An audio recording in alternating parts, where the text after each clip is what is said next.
Welcome to the Tech Egg. Don't get scrambled. Enjoy the video. Before you jack a 2006 Chrysler 300, gather tools. A hydraulic floor jack rated 2 tons, 2 2-ton jack stands, wheel chocks, a lug wrench, and a torque wrench.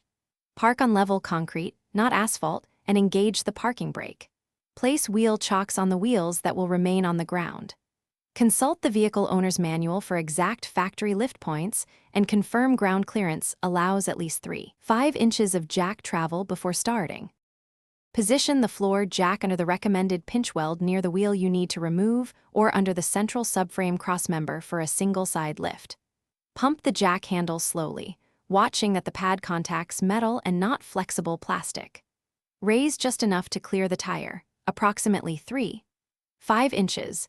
Then slide a pair of 2-ton jack stands into position under manufacturer-recommended support points and lower the vehicle onto the stands. Never work under a car supported only by the jack. When your work is complete, reinstall the wheel and hand thread lug nuts.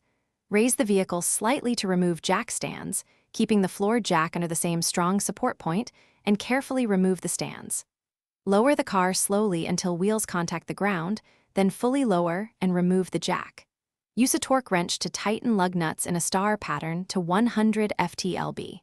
Finally, double-check jack stand condition and wheel torque before driving. Thanks for watching. Consider subscribing if I helped unscramble your problems.